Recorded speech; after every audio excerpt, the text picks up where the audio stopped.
We're talking about Dave Ramsey today.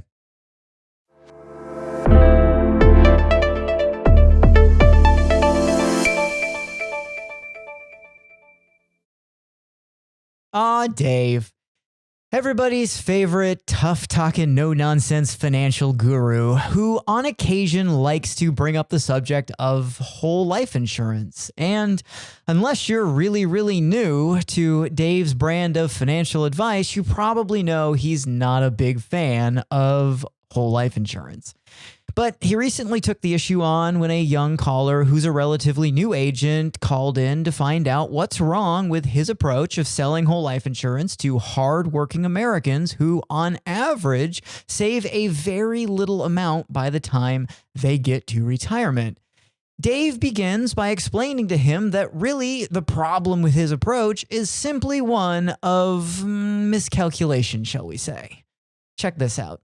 The typical whole life policy accumulates zero cash value in the first 3 years. After that, the typical whole life policy accumulates at a 1.2% rate.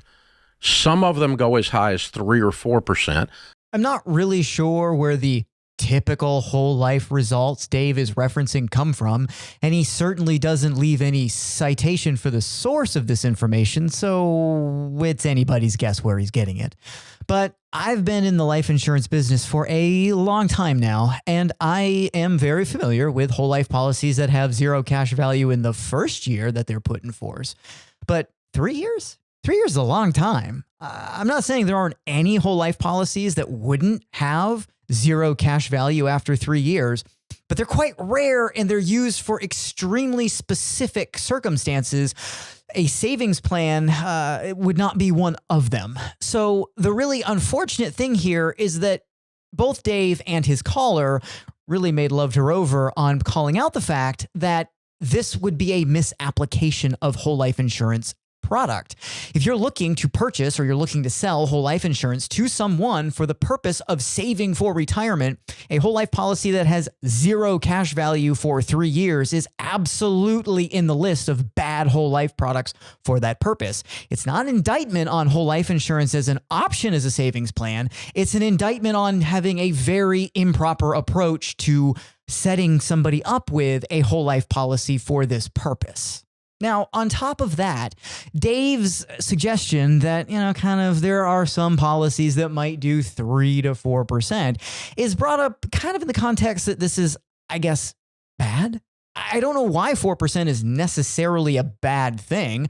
I suspect there are plenty of people who have a savings goal and are conservatively minded for whom 4% rate of return per year would be just fine. In fact, I've met a few along the years. But I guess there's some higher rate of return that Dave believes they're going to get, and therefore 4% is bad. Now, let's not forget that just a couple of months ago, I shared information on a real whole life policy that has been in force for over 10 years, and that policy has achieved a rate of return per year up to now that is well in excess of 4%. So the suggestion that, typical whole life policy is going to get 1.2% and then maybe at best 4% if you really dig deep. I've put a lot of whole life policies in force, and a lot of them have achieved a 4+% rate of return over their lifetime. So I don't know where Dave's getting his numbers from, but they're bad numbers. Now, in the pursuit of sorting out whether or not whole life insurance works as a savings plan for people who are getting up every day early in the morning, putting on their work boots, and working very hard for an 8 to 10 hour shift, Dave walks through an example with the caller that speaks to the mechanics of whole life insurance, and then he brings up what is probably his greatest grievance against the product. If it builds up a cash value of $5,000 or $10,000 after 10, 15, 20 years, right? Yeah. Okay. Right. They die with a $60,000 whole life policy with a $15,000 cash value that they've paid extra to build the cash value. With a $60,000 whole life policy, would you agree with me that the insurance company is going to send them a check for $60,000? Only the $60,000. Exactly. Yeah. Correct. So you paid for a savings program, and when you die, they keep your money. Yes. Yep. Nice parting gift.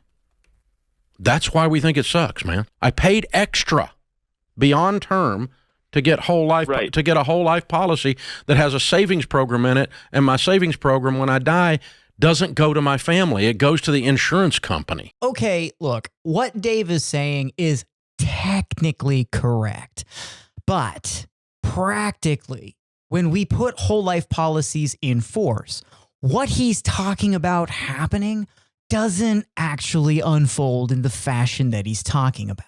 In fact, let's go back to that whole life policy that I mentioned earlier, the one that we have another video about from a couple of months ago, because it's going to share a very important insight about what Dave is talking about in this context. Okay, so we're back to the whole life policy now. Remember, this is a real policy. It has been in force for over 10 years. The premiums that have been paid to it are basically this $9,530 per year, although in the first year it was a number slightly less than that. But despite all that, it's reached a positive rate of return. That actual rate of return, if we look at it year over year, is over 4%, well over 4%, in fact. And if you want to look at the details on the specific policy, again, there's another video that we have about that. We'll link it in the description to this one. So what I want to call out here that speaks to Dave's point about buying a whole life policy, paying extra money to the whole life policy, and then being in a situation where if you die, the life insurance company will keep your money and then pay you your death benefit. So yes, technically that's correct. But let's look at these policy details to gain some insight into what we can actually do with whole life insurance and what all of that actually means.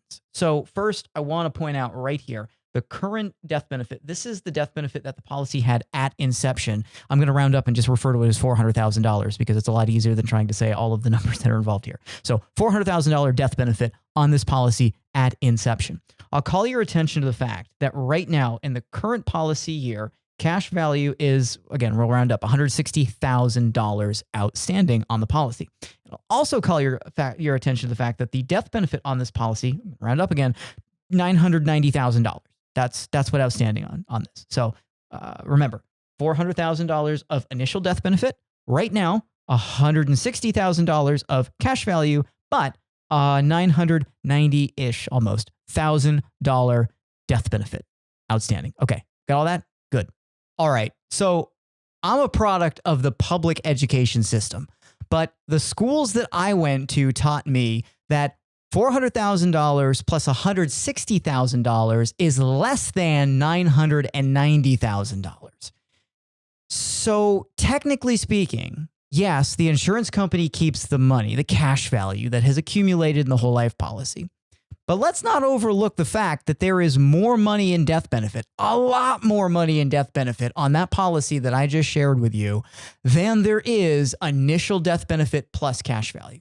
I don't know about you, but I'd be very willing to give up $160,000 in cash to pick up an extra $590,000 in death benefit.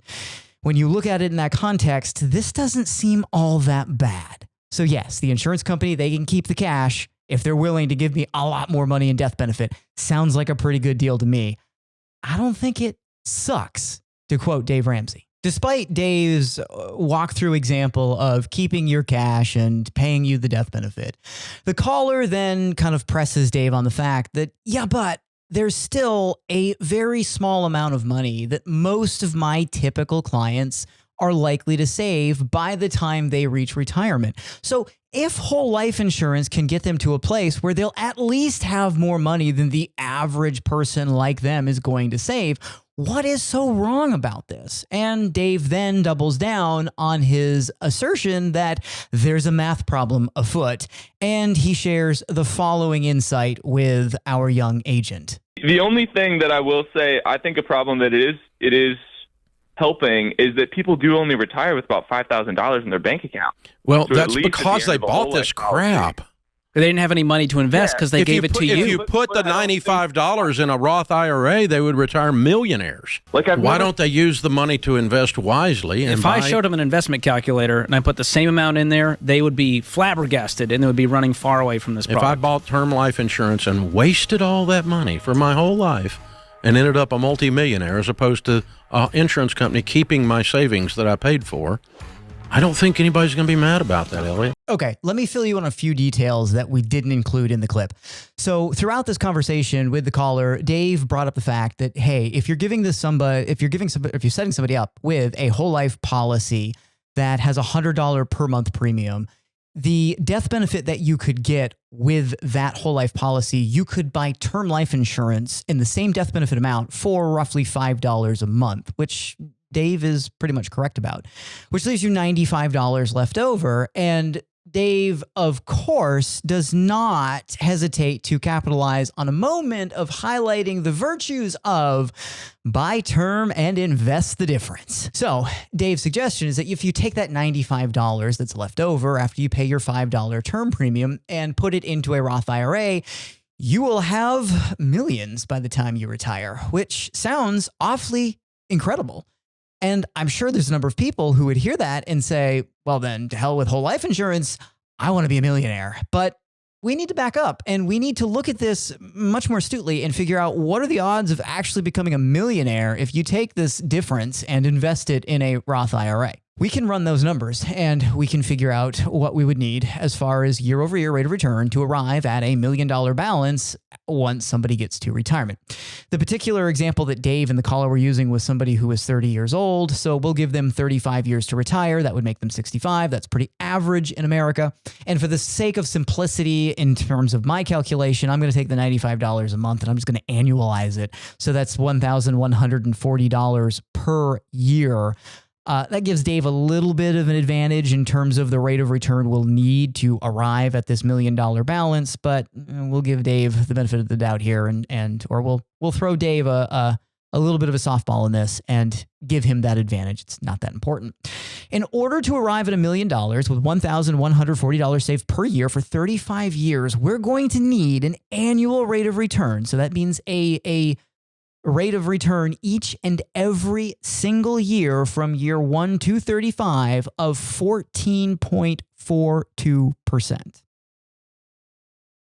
Now, 14.42% is almost twice the observed long-term rate of return of the S&P 500. That is well in excess of a number any reasonable professional in the investment advice business would ever use to guide a client on decision making, be it for their investments or just general budgeting.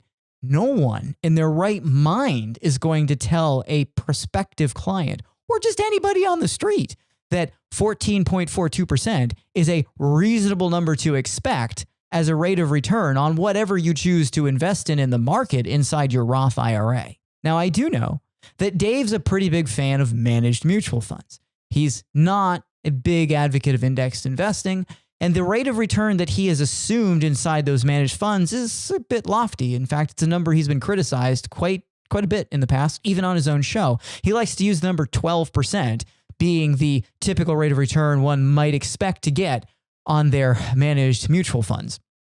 What happens if somebody takes $1,140 and saves it every year in a Roth IRA and gets 12% year over year from year 1 to 35? What do they end up with in terms of cash at the end of this 35-year period when they get to retirement? $551,000, which is also known as almost half of $1 million. So Dave is wrong. You are not going to be a millionaire. And let's not forget that Dave didn't just say millionaire. He said retire a multi-millionaire. And ended up a multi-millionaire. Which would suggest we need more than 1 million. We need at least 2 to be a multi-millionaire. And if we go back and run the numbers that way, in order to get to at least $2 million with our $1,140 saved, we need a 17+% rate of return per year to get to that account balance. We're way in excess of double the long-term S&P 500 rate of return observed over decades time frame. Even at 12%, we're not going to get there. A 17% rate of return expectation would imply a certain degree of risk that would go well beyond a huge percentage of the U.S. population, certainly one that is of generally lower income.